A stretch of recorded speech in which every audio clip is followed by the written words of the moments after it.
నువ్వు నా పిల్లవే పార్ట్ 2. బాబాయ్ గారు పిలిచారట. అవునమ్మా, ఇదిగో నీకోసం చూర్ణం చేశాను, తీసుకో. అలాగే అని ఆకులో ఉన్న చూర్ణం అందుకొని వెళ్ళిపోబోతున్న ఆమెని ఆపి, ఏం ఆలోచించావమ్మా అని మెల్లిగా అడుగుతారు. దేని గురించి బాబాయ్ గారు? నీ జీవితం గురించి. ఆ జీవితం ఎప్పుడో చేయి జారిపోయింది. నాకంటూ మిగిలింది ఒకటే. దానికోసం బ్రతక్క తప్పట్లేదు. నీకు కూడా చాలా భవిష్యత్తు ఉంది తల్లి. ఒకసారి ఆలోచించు. నా భవిష్యత్తు ఎప్పుడో బూడిదైపోయింది బాబాయ్ గారు.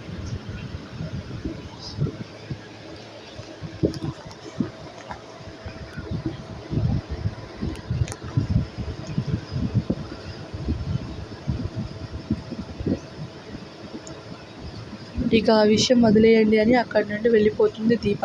వెళ్తున్న ఆమెను చూస్తుండిపోతారు మూర్తిగారు. వాణి అక్క, ఏంటి దీప, బాబుని ఇవ్వు, పాలు పడతాను. అలాగే అని పిల్లాన్ని దీప చేతికి అందించి ఉడుకుతున్న అన్నాన్ని గంజి వార్చడానికి వెళ్తుంది వాణి. పర్లేదక్క, నేను చేస్తాను, నువ్వు బాబుకి పాలు పట్టు, వాడు ఏడుస్తున్నాడని దీపకు చెప్పి తన పని చేస్తుంది.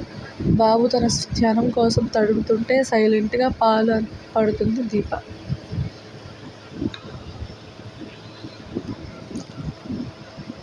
వాణి అక్క, ఏంటి దీప, నువ్వెందుకు మళ్ళీ పెళ్లి చేసుకోలేదు? దీప మాటలకి చిన్నగా నవ్వి, నన్నెవరు పెళ్లి చేసుకుంటారు అని అంటుంది. ఎందుకు పెళ్లి చేసుకోరు? నీకున్న ఓర్పు సహనం ఈ రోజుల్లో ఎవరికి ఉన్నాయి? చివరికి నాకు కూడా నీలా ఉండడం రాదేమో. 10 మంది మగాళ్ళు బలవంతంగా అనుభవించిన నన్ను 11వ వాడిగా ముట్టుకున్న భర్త ఫీలింగ్ ఎలా ఉంటుందో తెలుసా? ఒకవేళ పైకి నటించినా లోపల మాత్రం అసహనంగా ఉండిపోతాడు. ఈ రోజుల్లో ఏ మగాడు తన భార్యని వేరేవాడు తాకాడు అని తెలిస్తే తట్టుకోలేడు. కానీ మగాడు ఆడవాళ్ళతో ఎన్ని అక్రమ సంబంధాలు పెట్టుకున్నా ఈ సమాజంలో మగాడు ఏదైనా చేయొచ్చు అన్న మాట వస్తుంది. ఒక్క ఇన్సిడెంట్ ఆడవాళ్ళ జీవితాన్ని శాసిస్తుంది అక్క. అవును దీప, నీకేం జరిగిందో నాకు తెలియదు, కానీ నువ్వు ఎవరి వల్ల మోసపోయావో ఆ వ్యక్తి మళ్ళీ తిరిగి వచ్చి నేను పెళ్లి చేసుకుంటాను అంటే ఏం చేస్తావు? చంపేస్తాను. ఏంటి?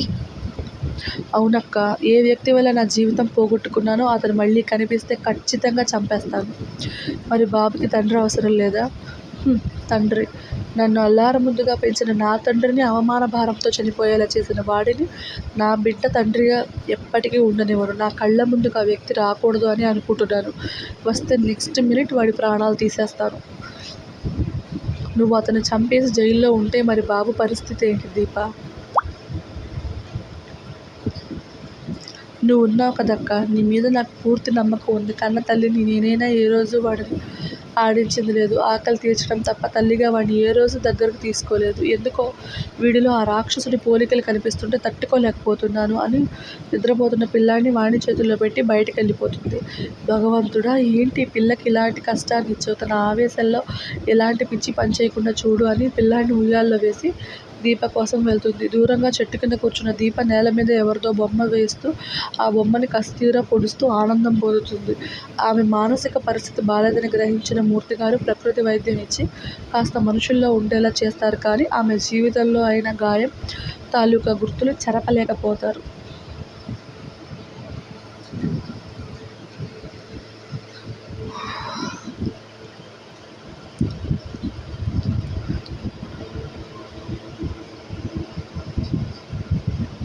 హాయ్ నాన్న. హాయ్ ధీరా, హౌ ఆర్ యూ? ఫైన్. ఏంటి నన్ను చూసి షాక్ అవ్వలేదు? వస్తున్నావని తెలుసు కదా. మీ నెట్వర్క్ కూడా బాగానే ఉంది. చిన్నగా నవ్వి, బ్రేక్ఫాస్ట్ చేద్దాం పద. సరే అని రంజిత్ గారికి ఆపోజిట్లో కూర్చున్న ధీరా స్టాఫ్కి వినిపించేలా లీవ్ అని బేస్ వాయిస్తో అంటాడు. అందరూ అక్కడి నుండి వెళ్ళిపోతే తండ్రి పెడుతున్న టిఫిన్ మనకొకసారి చూసి సైడ్ స్మెల్తో తినడం స్టార్ట్ చేస్తాడు.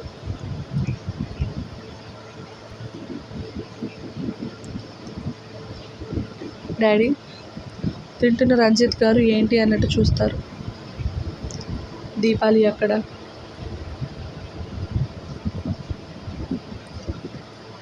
తెలీదు. మీకు తెలుసని నాకు తెలుసు. ఓ, అయితే చెప్పను. బలవంతంగా మళ్ళీ గాయం చేయాలని నాకు లేదు. ఈసారి గాయం కాదు, తన చిటికెన వేలు కోటిని తాకిన నీ ప్రాణాలకి నేను గ్యారంటీ ఇవ్వలేను ధీరా. వద్దు వదిలే. అది నాకు కావాలి. పెళ్లి చేసుకుంటావా?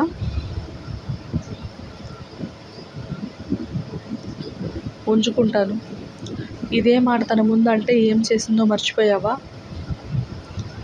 మర్చిపోలేదు. దాని పొగరు నచ్చే కదా అది కావాలి అంటుంది. పెళ్లి చేసుకునే ఆలోచన లేనప్పుడు తనని మర్చిపోవడమే బెటర్.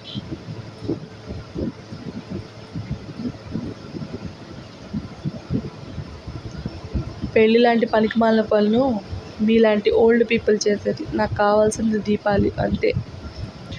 అసలు ఆడవాళ్ళంటేనే ఇంట్రెస్ట్ లేని నువ్వు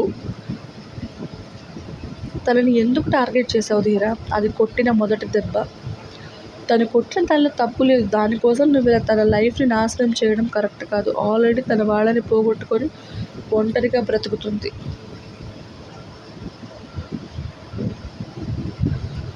ఒంటరిగా కాదు, జంటగా బ్రతుకుతుంది. షాక్గా ధీరాని చూస్తారు రంజిత్ గారు. నాకలా తెలుసు అనుకుంటున్నారా? నా విత్తనం మొలకెత్తిన విషయం నాకు తెలిసే దానికోసం తిరిగి వచ్చాను. కానీ మీరు సేఫ్గా దాచారు. ఇప్పుడు ఆ విత్తనం భూమి మీదకి వచ్చి సంవత్సరం పైనే అయింది. బై ద వే, ఆడా మగా? బాబు. ఓ, మగాడికి మగాడే పుట్టాడా? నైస్. నీ బిడ్డ అన్న ఫీలింగ్ రావట్లేదా? ఆ ఫీలింగ్ వస్తే అది కన్న వెంటనే తెచ్చుకొని వాడిని. ఇప్పుడు కూడా ఆ విత్తనంతో నాకు ఈ పని లేదు. నాకు కావాల్సింది అది మాత్రమే. కావాలంటే ఆ బిడ్డను మీరు పెంచుకోండి. మీ ఆస్తి మొత్తం వాడికి ఇచ్చేయండి. నాకు ప్రాబ్లం లేదు.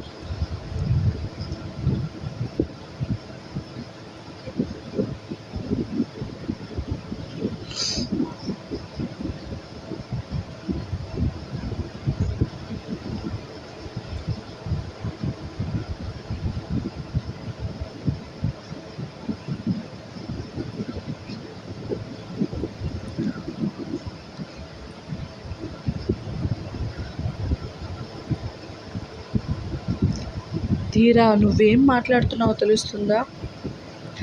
నేనేం మాట్లాడుతున్నానో చేస్తున్నాను. నాకు క్లారిటీ ఉంది నాన్న.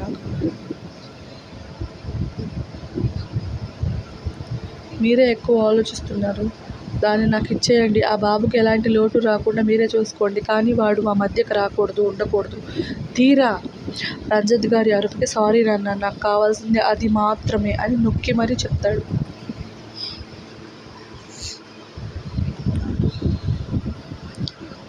టిఫిన్ ప్లేట్లో చేయి కడిగేసి వెళ్ళిపోతారు రంజిత్ గారు. ఆయన వెళ్ళిన వైపే చూసిన ధీరాకి ఒక క్రూరమైన నవ్వు వస్తుంది. హ్యాండ్ వాష్ చేసుకున్నాక బయటకు వెళ్ళిన అతను డైరెక్ట్గా హాస్పిటల్కి వెళ్ళి కోమాకి వెళ్ళే స్టేజ్లో ఉన్న రాజ్ ముందు నిలబడతాడు.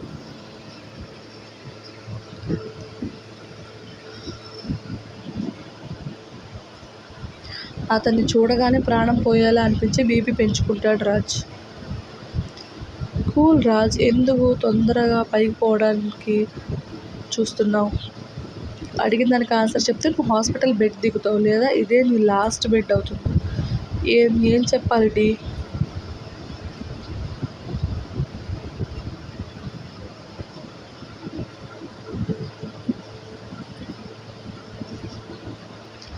దీపాలి అక్కడ.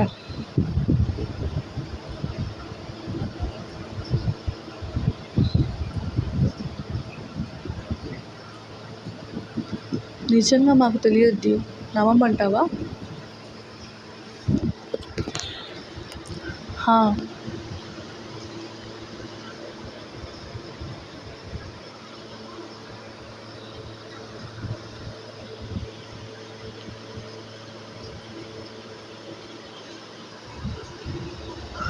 సరే, ఆ రోజు ఎందుకు అలా వాగారో చెప్పండి. మిస్టేక్ మాదే డి. నేను దీపాలి నీ క్యాబిన్లో ఉంది అనుకోలేదు. సేమ్ తనలానే శారీలో ఉన్న వేరే ఎంప్లాయీని చూసి తనే మాధవ్తో అని ఆపేస్తాడు రాజ్. అది నా సొంతం అయినప్పుడు వేరే వాడిని ఎలా తాకనిస్తాను రా అని నిప్పులు కక్కే కళ్ళతో అంటున్న డీని చూసి రాజ్కి హై బీపీ పెరిగి పార్షియల్ కోమాలోకి వెళ్తాడు. డాక్టర్స్ కన్ఫర్మ్ చేశాక సైడ్ స్మెల్తో take care of both guys అని చెప్పి అక్కడి నుండి మెయిన్ బ్రాంచ్కి వెళ్ళిన అతను తన క్యాబిన్కి వెళ్ళి పర్సనల్ రూమ్ డోర్ ఓపెన్ చేస్తాడు. ఆ రూమ్ చూసిన అతనికి దీపాలి మాటలు చేతలు, ఆమెతో గడిపిన సమయంతో పాటు ఆమెను సొంతం చేసుకోవడం కూడా గుర్తొచ్చి పెదాల మీదకి నవ్వు వస్తుంది. కళ్ళలో కోపం వస్తుంది. వదిలి వెళ్ళి తప్పు చేశావు. ఇన్నాళ్ళు నీకోసం వేరే కంట్రీస్ వెతుకుతుంటే ఇండియాలో గుట్టుగా ఉంటూ నా బిడ్డని ఈ భూమి మీదకి తీసుకొచ్చి తప్పు చేశావు. ఇక తల్లిని బిడ్డని వేరు చేసే సమయం వచ్చేసింది. My light, get ready for our ride అని నవ్వుతూ బెడ్ మీద వాలిపోతాడు. ఆమె తనని అరవడం, తిట్టడం, శారీరకంగా కలిసినప్పుడు గోళ్లతో గాయం చేయడం అన్నీ గుర్తొస్తుంటే ఒంటి మీద బట్టలు విప్పేసి నూలు పోగు దారం కూడా లేని శరీరాన్ని అద్దంలో చూసుకుంటూ నన్ను ఇలా చూసిన మొదటి చివరి ఆడదానివి నువ్వే లైట్ అని నవ్వుతూ బెడ్ మీద పడి చిన్న న్యాప్ వేస్తాడు. సైడ్ టేబుల్ మీద ఉన్న మొబైల్ రింగ్ సౌండ్కి డిస్టర్బ్ అవుతూ లేచి కాల్ లిఫ్ట్ చేసిన అతనికి అవతలి వ్యక్తి చెప్పిన మాటకి చాలా రోజుల నుండి ఆకలిగా ఉన్న సింహానికి జింక దొరికితే ఎలా ఉంటుంది? డీ ఫేస్లో భావాలు అంత కసిగా ఉంటాయి.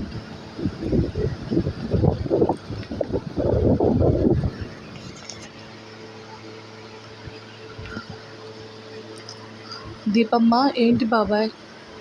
నీకోసం ఉత్తరం వచ్చింది, దాన్ని చింపేయండి బాబాయ్.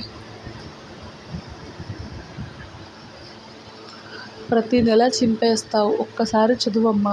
అవసరం లేనిది అనవసరమైనది చింపేయండి అని అక్కడి నుండి వెళ్ళిపోతుంది దీప. బాబాయ్ గారు, ఏంటి వాణి? ఏముంది ఆ ఉత్తరంలో? ఒక కొడుకు చేసిన తప్పుడు పని వల్ల తండ్రి అనుభవిస్తున్న బాధ, వేదన. ఏమైంది బాబాయ్? దీపమ్మ ఎవరి వల్ల ఈ స్థితికి వచ్చిందో అతని తండ్రి క్షమాపణలు ఇలా ఉత్తరాల రూపంలో చెప్తూనే ఉంటారు. ఆయన ఎవరో తెలుసా బాబాయ్? తెలుసమ్మా, చాలా పెద్ద మనిషి, మనసున్న మనిషి. కానీ దీపమ్మ దగ్గర మాత్రం ఒక దుర్మార్గుడికి తండ్రిగా మిగిలిపోయాడు. అసలు దీప ఎందుకు ఇలా అయిపోయింది బాబాయ్? ఎవరతను? కొన్ని తెలుసుకోకపోవడమే మంచిది తల్లి అని ఆయన చేతిలో ఉత్తరాన్ని పూజ గదిలో పెట్టేస్తారు. దీప లైఫ్ నాశనం చేసింది సొసైటీలో చాలా పెద్ద మనిషి కొడుకు అని క్లారిటీ వస్తే అతను మారి దీపని పెళ్లి చేసుకుంటే ఆ బిడ్డకి ఒక గుర్తింపు దొరుకుతుంది అన్న ఆలోచన కలుగుతుంది. కానీ దీప బిహేవియర్కి అది అంత ఈజీ కాదు అని తెలుస్తుంది. అప్పుడప్పుడే తప్పటడుగులు వేస్తున్న కొడుకుని చూస్తూ నవ్వాలో, తండ్రి పోలికలతో ఉన్న వాడి రూపానికి బాధపడాలో తెలియక ఆ పసివాడిని దగ్గరకు తీసుకోలేక, దూరంగా ఉంచలేక, తను అనుభవిస్తున్న నరకానికి అతను కళ్ళ ముందు కనిపిస్తే ముక్కలు ముక్కలుగా నరికేయాలి అనిపిస్తుంది ఆమెకి. దీప, ఏంటక్క? బాబుకు పేరు పెట్టే ఆలోచన లేదా? నువ్వే ఏదో ఒకటి పెట్టే అక్క. తల్లిగా నువ్వు పెడితేనే బాగుంటుంది. పెంచిన తల్లిగా నువ్వు పెట్టచ్చు కదా. అలా కాదురా, నా మాట విను, మంచి పేరు పెట్టు. ఇప్పటిదాకా వాడిని చిన్ని, కన్నా అంటూ పిలవడం తప్ప మంచి పేరు పెట్టలేదు. సరే, బాబాయ్ గారిని అడిగి మంచి రోజు చూసి పేరు పెడదాం. ఈలోగా ఏదైనా పేరు ఆలోచించు దీప. అలాగే అక్క అని వాడిని చూసుకో, నాకు కొంచెం పనుంది. సరే అని వాణి బాబుని తీసుకుని గార్డెన్లోకి వెళ్తే నేల మీదకి జారిన దీపకి తను వద్దు అనుకున్న వ్యక్తి తన వైపే వస్తున్నట్టు అనిపించి ఒళ్ళు చల్లబడిపోతుంది.